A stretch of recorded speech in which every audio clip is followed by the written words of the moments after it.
Silan Kouji, de son vrai nom Mohamed Amara Kamara, est un chanteur, compositeur et instrumentaliste guinéen. Malvoyant, ses parents sont établis en Sierra Leone. Il est arrivé pour la première fois en Guinée dans les années 90 sur l'invitation d'un groupe d'artistes sierra-léonais malvoyants. Depuis, il y réside sur l'accord préalable de sa chère maman. J'ai perdu ma vision en 80 en Sierra Leone. Ma maman est lyonnaise, elle est forestière. Ok, je partais à l'école. L'histoire, peut-être, je n'aime pas trop parler. Mais vraiment, quand j'ai perdu ma vision, ma maman était une grande commerçante. Ok, je pense qu'elle a beaucoup dépensé. Elle était même tombée de l'argent qu'elle utilisait pour mes yeux. Et un jour, je lui ai dit, maman, vous savez quoi, laissons tous ces dépenses. Moi, je vais quelque part, là où je peux aller à l'école ou apprendre quelque chose. Je suis le seul garçon entre 6 filles. Le dernier, je suis jumeau, mais en Afrique, quand on parle de jumeaux, on dit que c'est un problème mystique. Mais mon frère a pris son départ quand il avait, je crois, 4 ans. Mais on était trop identiques. Donc il est parti, je n'ai pas compté sur ça. Quand j'ai eu ma vision perdue, je ne sais pas comment j'ai perdu. C'était mystique. J'ai insisté pour aller à l'école. Je suis allé à l'école, j'ai étudié. C'était d'abord les Allemands. Après, je suis allé au Canada. Il y avait aussi les Américains qui sont venus pour nous apprendre la musique. Et tant j'ai tourné autour du monde. Mais vraiment, j'ai eu mon éducation, j'ai eu les papiers. J'ai dit, écoute, je préfère prendre ma passion. J'ai fait la musique et vraiment, j'ai fait le nom en Sierra Leone et que je suis venu en Guinée. J'ai aimé la Guinée et je sais que c'est chez moi. Doté d'un génie créateur exceptionnel, l'auteur de l'album Magbana s'est très vite investi pour la valorisation de la musique guinéenne. Il a consacré ses débuts à faire des stars, témoigne Moussa Mbaye du groupe Deji Fosri. D'abord, moi j'ai connu Silan à travers le projet Musical Flames. Donc c'était un chanteur dans un groupe d'aveugles et nous on était fascinés par ce groupe. Mais Silan était un bijou dans ce groupe-là parce que moi j'ai vu Silan jouer au clavier, quitter le clavier, aller sur la batterie, jouer la batterie. Et pendant qu'il jouait la batterie, on lui a mis la bandoulière et puis on lui a posé une guitare basse. Donc il était sur la batterie avec une main et la guitare basse avec une autre main. Donc il joue la batterie et il s'accompagne avec la basse. Donc ça c'était ça, Silan. Donc un gars super talentueux qui joue quasiment à tous les instruments et qui était un super bon chanteur, qui interprétait quasiment toutes sortes de voix, qui imitait plein d'autres artistes. Donc quand on est jeune artiste et puis qu'on se cherche, on cherche sa voix, on cherche son chemin, on essaie de se connaître soi-même, de connaître ses limites et tout ça. Quand on tâtonne, tu vois, dans la musique et qu'on tombe sur quelqu'un comme Silan, on est juste impressionné, on devient juste fan. Mais au-delà de ça, Silan était quasiment le seul arrangeur de musique en Guinée. Il était capable de faire de la programmation, de coacher la voix et puis donc tout le monde voulait être avec Silan, tout le monde voulait travailler avec Silan. Et imagine, il y avait combien d'artistes à l'époque et au niveau de la musique urbaine, donc du hip-hop, mais aussi de la musique tradi moderne. Et il travaille pour tous les studios. Et quand tu veux travailler avec Silan, tu es obligé de te réveiller à 6 heures du matin, aller attendre devant chez lui, parce que si tu n'arrives pas à 6 heures du matin, tu ne l'auras pas, quoi. Et souvent, quand tu arrives à 6 heures, 7 heures, tu trouves déjà qu'il y a 5, 6 jeunes qui ont leur propre projet qui l'attendent. Donc, c'était un peu ça. Silan, c'était une méga star, on va dire, un requin des studios de Conakry. Et ça, je te parle de 96, 17, 18. Nos premiers projets, nous, c'est Silan qui a fait les programmations. Et je sais que la plupart de ceux qui avaient décidé d'arrêter les phases B et de commencer à avoir leur propre instrumental, de pouvoir programmer leur propre beat et de commencer vraiment à faire des choses originales, tout le monde s'est tourné vers Silan. Il a fait beaucoup de gros hits. La plupart des albums à l'époque qui sortaient des studios, quand c'est pas enregistré au JBZ, quand c'est pas enregistré à Dakar, c'était enregistré ici. Silan avait travaillé dessus.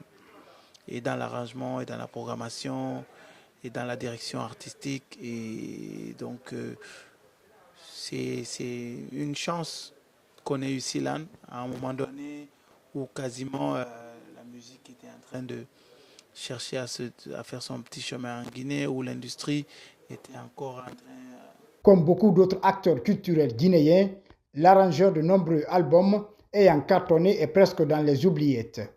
De nos jours, cette vedette des années 90 peine à joindre les deux bouts. Moi, je ne vais pas du tout forcer la situation à le voir. Je sais que mon temps va arriver et on va se voir facilement. J'ai la patience. Autant que Dieu me donne longue vie. Mais j'ai peur. Il y a l'âge qui avance. Je suis sur un projet avec les handicapés à la Cité Solidarité et avec l'école des non-voyants. Je suis en train de former les personnes qui ne peuvent pas avoir la tête pour l'éducation, mais vraiment avoir une force pour être indépendant. Ce compositeur de titres légendaires des années 90 en Guinée est ruiné financièrement. L'histoire de Silan est inimaginable. Cependant, la voix d'or du groupe Deji Fosri n'est pas surprise. C'est pourquoi il demande aux autorités d'agir en faveur de la valorisation de la culture guinéenne à travers un soutien à Silan Koudi. Donc, nous, on s'est beaucoup appuyé sur lui, sur un peu son expérience. Et c'est pourquoi aussi on essaye, tant que faire se peut, de se rappeler de gens comme ça. C'est pourquoi je pense la semaine dernière, avec Benedi Records, on a décidé de l'accompagner. Donc on l'a doté de matériel de studio pour lui permettre de commencer à être autonome, parce que le métier de musique est ingrat. C'est un métier où parfois les gens oublient que tu existes. Ils sont là juste au moment où ils ont besoin de toi, mais une fois que ce n'est plus le même style de musique, ou bien ce n'est plus... Il y a eu d'autres jeunes qui sont un peu plus frais, qui sont dans d'autres tendances. On t'oublie parfois. Pendant que Silan, avec son expérience, normalement, peut encore beaucoup donner à la musique guinéenne. Et c'est pourquoi, avec Benedi, on a décidé de voir dans quelle mesure on peut l'accompagner, le renforcer et puis lui permettre d'être autonome. On parle de Silan, mais ce que je veux dire ici, surtout ce que je retiens de Silan, c'est que c'est quelqu'un qui n'a pas eu de vie.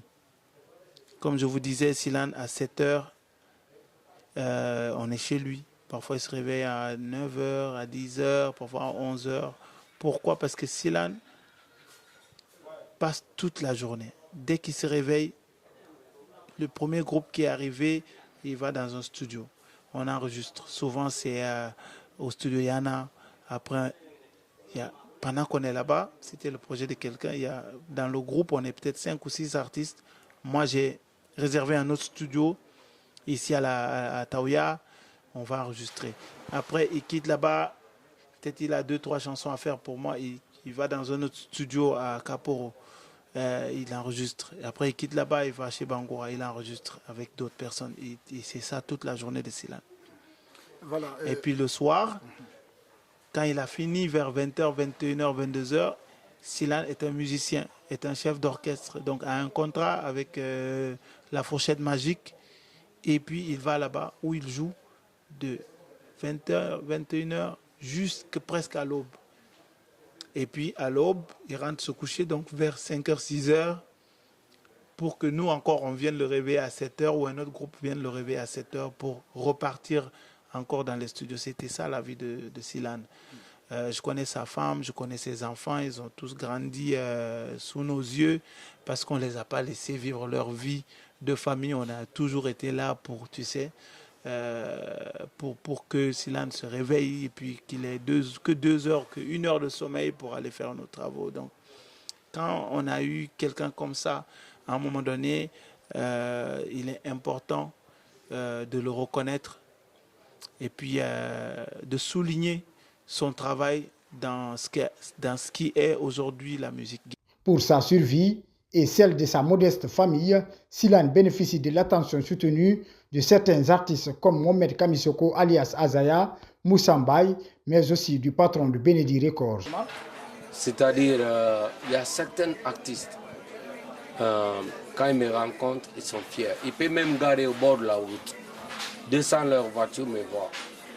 Ok, comme Azaya, comme Moussa Mbaye, le Degji Fostri et tout, comme Salomon et BLZ, comme Rika, comme Lama Sidibé, comme Sekouba Kanja, beaucoup, hein, tant d'autres. Mais il y a quelque chose que je garde dans ma tête pour chaque fois. Je dis si vraiment un artiste guinéen réussit l'argent, ou bien s'ils sont riches, je sais que j'aurai ma part. Mais c'est difficile parce que il y a un moment ou l'autre qu'on peut penser, ah non, il n'est pas reconnaissant, mais on ne sait pas sa situation. On ne sait pas il est dans quelle falsification pour être. Donc on blâme personne. J'étais même avec Soulbanks. Soulbanks a commencé chez moi. Et je lui ai parlé. Il m'a expliqué cette pensée que j'avais. J'ai dit, hey, il n'y a pas un riche. Ou bien il n'y a pas d'abord un artiste qui a réussi. Ou bien qui est riche en Guinée. Sinon, je serais aussi riche. Mais sincèrement, mon frère, je vais te dire une vérité. Je n'ai jamais compté sur mon passé. Dans la foi, le patrimoine de la musique guinéenne sollicite le soutien personnel du président de la transition, le général Mamadi Doumbouya. Je connais le président Mamadi. Hein? Et je ne sais pas comment on dit, mais il est bien. Je suis empêché à le voir. Hein? Mais je ne force pas la situation à le voir parce que je compte sur Dieu. Je sais les autorités, s'ils savent, s'ils sachent, s'ils connaissent ce qui se passe, sûrement ils vont nous approcher. Mais les entourages, je ne vais pas blâmer.